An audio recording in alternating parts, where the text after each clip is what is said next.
Kisah pemuda kaya yang menjadi cleaning service. Episode 24, Kaori, yang melihat Kenshin memasuki ruang meeting, lalu memberikan coklat pada salah satu staf wanita.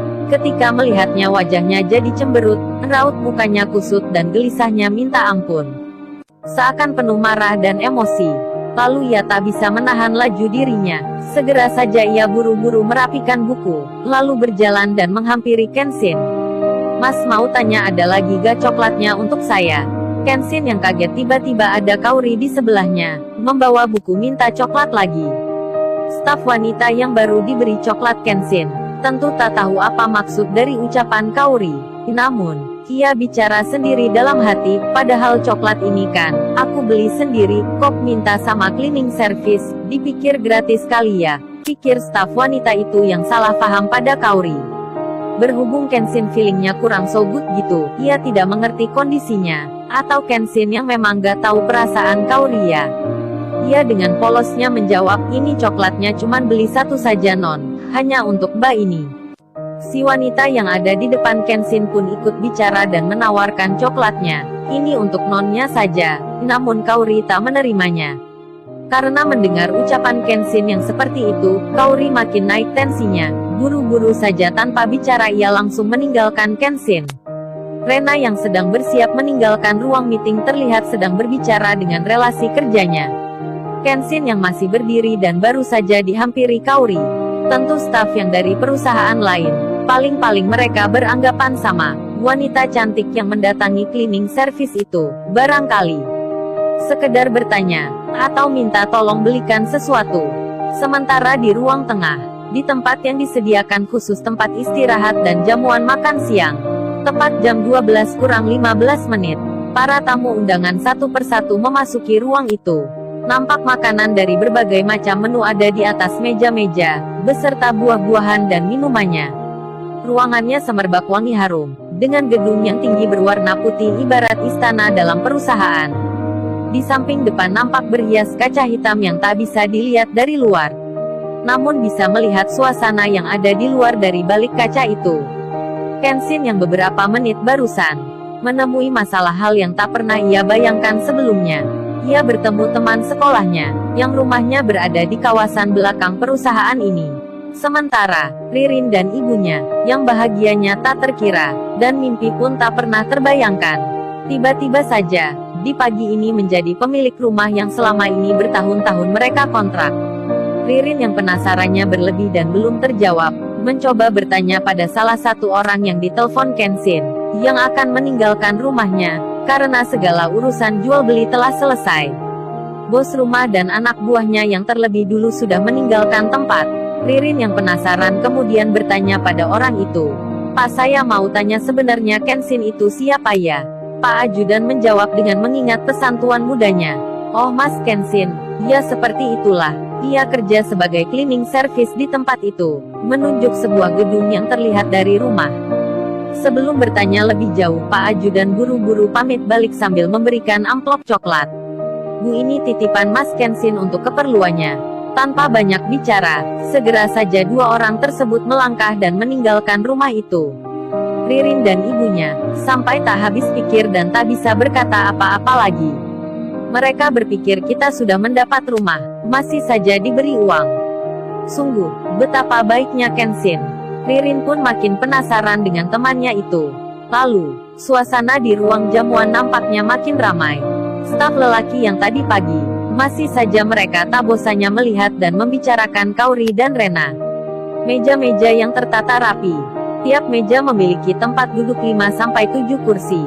Terlihat semua tamu sedang menikmati makanan dan duduk bersama relasi-relasinya. Rena yang saat itu sedang mengambil minuman. Bersamaan pula tiba-tiba di sampingnya, ada Kaori. Kaori yang melihat Rena kemudian mengingat, dan bicara sendiri dalam hati. Ini dia rupanya, pemilik mobil yang ditabrak Kenshin. Tak hanya Kaori, begitupun sebaliknya. Rena yang juga melihatnya, lalu berbisik sendiri, "Oh ini nih, wanita yang tempo hari mencari Kenshin di kantornya." Mereka hanya melihat dan mengingat tanpa saling sapa dan bicara. Lalu kembalilah ke meja masing-masing. Saat itu, tempat duduknya ada di pinggir jendela, yang berhias kaca hitam besar. meja Kaori dan Rena yang tak sebegitu jauh. Terlihat hanya ada satu meja saja yang memisahkan di antara keduanya, yakni meja di tengah yang ditempati para wanita dari perusahaan lain. Yang terlihat dihuni 5 wanita dalam satu meja, sedang Kaori di samping kanan dan Rena yang ada di samping kirinya. Kenshin yang baru saja keluar area perusahaan, entah untuk keperluan apa. Di jam istirahat itu ia keluar, biasanya juga jarang sekali. Terlihat, Kenshin berjalan masuk halaman dengan membawa tas plastik berwarna hitam. Lalu duduklah ia di teras, yang di atasnya ada pohon rindang, yang terlihat serasa sejuk jika ada di bawahnya. Kenshin, yang telah duduk, terlihat sedang membuka sebuah kertas, yang berwarna coklat. Setelah dibuka, rupanya itu adalah nasi bungkus. Ternyata ia keluar untuk membeli nasi itu. Kenshin yang tak menyadari, jika di tempat saat ini dia berada, ternyata tempatnya lurus menghadap ruang jamuan makan siang. Ia tak menyadari karena kaca hitam itu tak memperlihatkan tentang aktivitas yang ada di dalamnya. Namun hal sebaliknya, orang yang ada di dalamnya bisa melihat apapun yang ada di luarnya. Termasuk Kaori. Saat itu ia melihat Kenshin sedang duduk di teras, sambil membuka nasi bungkus dan memakannya. Ia terus melihat Kenshin yang makan dengan seadanya. Padahal jika mau, Kenshin bisa datang ke jamuan makan ini, atau tinggal minta saja, lalu diantar. Namun pastinya Kenshin selalu menolak tawaran-tawaran itu. Hingga terbiasalah semua pegawai yang mengetahui tentang Kenshin, dia tak akan mau jika diberi hal yang seperti itu. Termasuk Kaori yang juga mengetahuinya. Kaori yang masih melihat Kenshin, jadi makin terenyuh, saat melihatnya minum es teh bungkusan. Pingin rasanya mengirim minuman ini ke tempatnya, bisiknya. Hal yang tak terduga pun, ternyata, Rena pun diam-diam juga melihat Kenshin. Namun suasana itu segera melebur.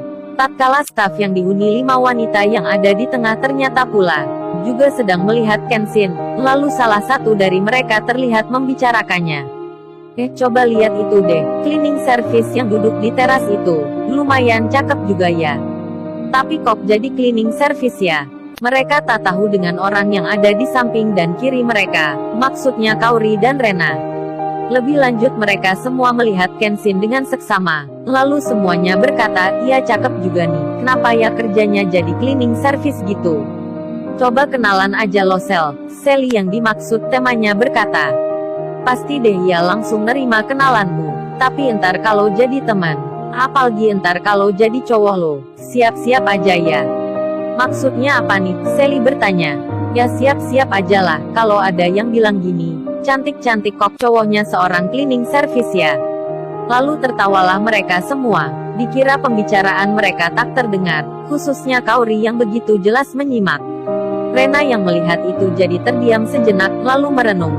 Mereka yang membicarakan Kenshin mungkin berpikir, hanya seorang cleaning service saja, gak ada arti dan efeknya. Makanya mereka berani bercanda di tengah jamuan itu. Lagian juga, gak kan mungkin lah. Dipikirin cewek sekelas yang ada di samping kiri dan kanannya. Mendengar itu, Kaori yang udah jutek dengan Kenshin, ditambah lagi masalah, BT-nya makin bertambah apalagi dengerin omongan kayak gitu. Lalu ia berdiri, berjalan dan menghampiri salah satu dari mereka. Mbak maaf ya, itu cleaning service yang ada di luar, yang barusan Mbak omongin ini. Anda tahu enggak siapa dia? Lalu, bagaimana kisah selanjutnya? Subscribe channel ini untuk episode berikutnya. Terima kasih.